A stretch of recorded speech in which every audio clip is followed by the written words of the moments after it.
packaging, but they now realize that they actually need to analyze their skin, get a skin professional in, and then you have to target your problem. So she can analyze, or he can analyze what your skin is, and then look at those barriers to skin health. So it's not all about pretty packaging and things. It's so important what you put on your skin, because that can affect, and the order that you put your products on your skin, because that can affect you long term, and it can affect your skin long term. If you're putting the completely, you know, if you've got rosacea, you're putting retinol on your skin, because everybody says use vitamin A retinol, you might make it worse. You will make it worse because you already got inflammation. So it's very important that you know what you're doing, that you do it in the proper order. Maureen, there are many factors that contribute to our skin's condition. What are some of these factors? Okay, so when patients come in, I'd like to explain, because at Skin Renewal we'd like to do things holistically. So I've always got my foundation and my pillars of health. So for skin health, and more importantly for general health, it's so important to address these pillars, and I always start with a foundation of health, which is sleep. Because if you're not getting enough sleep, you're not restoring your body, you're going to wake up puffy, your memory is going to go. There are so many things that you need to know about sleep. And people just, you know, fob it off. They think they can go to bed at 2, 3 in the morning and they're going to be fine.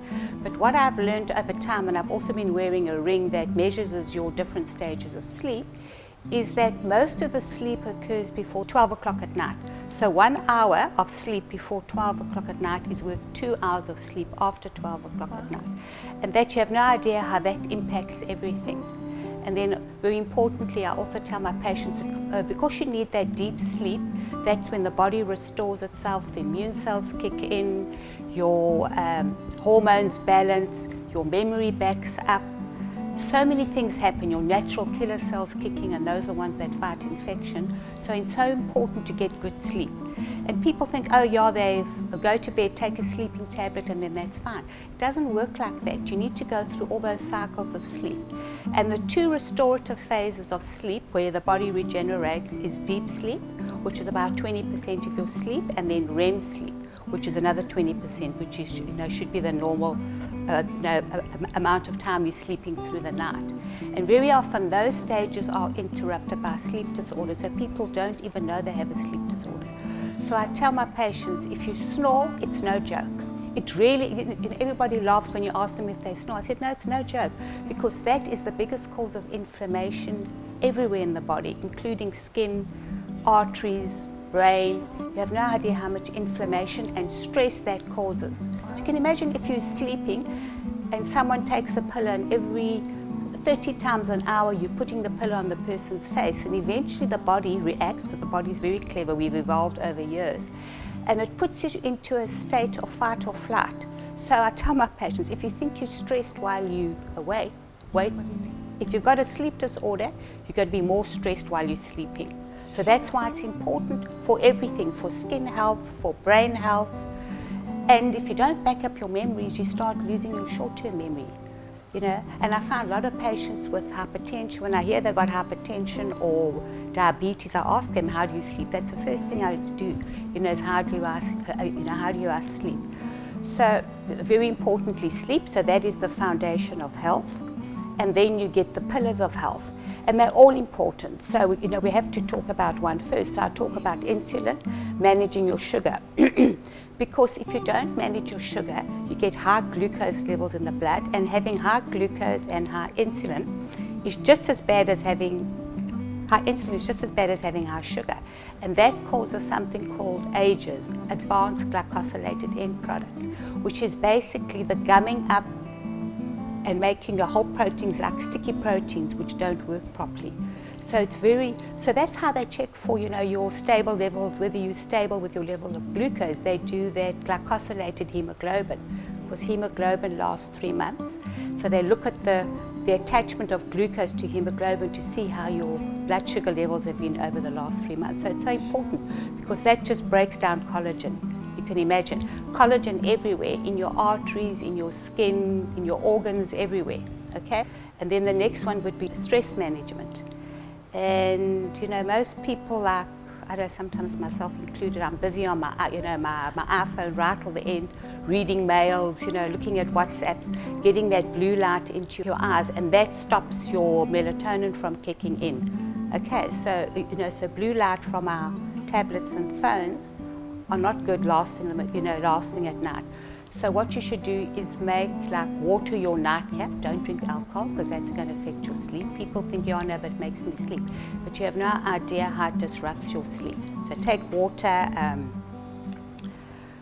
stop, have a ritual, like a me time. Have a warm bath, have a warm shower, calm down, start relaxing and put your mind into, to gear for sleep. Okay. And then the third one is gut health. And people want to know, where does my acne come from? And I said it comes from inflammation. Because as Hippocrates, the father of medicine 2,500 years ago, said, 80% disease comes from the gut and 80% of disease comes from inflammation. So it's very important, lifestyle, eating a good nutritious diet. I always tell most of my patients to follow a Mediterranean diet because it's got fruit and nuts and vegetables, a little bit of protein. So it's all the good things, So I tell them, eat the rainbow. All the colors of the rainbow you must try eat every day. And then you have to remove bad foods from your diet, because you can go out, you can do the test, you can see what you're allergic to. It's a special test. It's not the one that you just get quick test. This is the one that they actually look for the IgG in the blood to see what your long-term response is to foods. You can go do the test, but I'm telling you it's going to come back grains, gluten, oils, organic seed oils. They're very inflammatory. The canola, especially if you fry it, the canola and the sunflower oil. So fried foods are very bad. And then you start disrupting your omega-3-6 ratio. So you need a certain ratio from omega-6 to omega-3. And all the fried foods and all the processed foods we eat are full of these omega-6 oils, which are very inflammatory. And then alcohol, and then dairy. I mean, we all have our dairy. So it's a few staples of our diet that we're doing every day. And if people come in with acne, I tell them just reduce one thing, eliminate one thing, and let's see what happens to your skin. Very often it's dairy. They're busy with the chocolates and the ice cream. And then the last thing is sugar, which I mentioned is also very important for the first pillar of health. Not too much sugar, because that just destroys everything. And then detoxification is very important. Liver detoxification, getting rid of heavy metals, excess estrogen. A lot of our patients have been on hormones and oral contraceptives for years, and you know what's happening out there with all these hormones that we are taking in. And it's not even what we put in our mouth, it's actually what we're bathing in. All the water we bath in the shower have all these xenoestrogens in, and the food we eat, the plastics, the parabens, the perfumes that you put all over your body, full of estrogens, xenoestrogens, not good estrogens. And then the last one, manage your inflammation. And very often you'll find that people like you are very allergic. You might find that you have mast cell activation, which means, the mast cells are those miserable things that release histamine. And they're everywhere in your body. So if you eat foods that are high in histamine, you'll find that you'll flush immediately. Or you eat certain foods that you eat and the next minute your stomach wants to go mad. Those are the mast cells releasing their histamine. So it's very important. Just go look at a food lists that contain high histamine. And you'll say, oh my goodness. But some people just know it intuitively that they can't eat certain foods. Like for me, if I eat fermented foods, which is full of histamine, I can feel it. I get insomnia at night. At 3 o'clock at night, I'll wake up, I've got insomnia. Because that's the mast cells, that are doing this, that are now releasing their histamine, tryptases, all these enzymes and these cytokines that affect the body. And they've linked a lot of the skin conditions like rosacea, eczema, psoriasis, all to these mast cells. And they found high levels of tryptase in the skin when patients come in with this. So that's a whole new line that the dermatologists that they're researching to see how these mast cells affect health and how they affect skin health.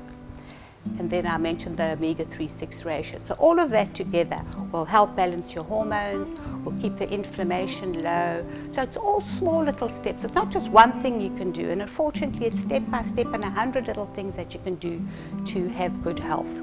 And that's and to prevent aging if you're just worried, you're just worried about what you look like, because it shows in your skin.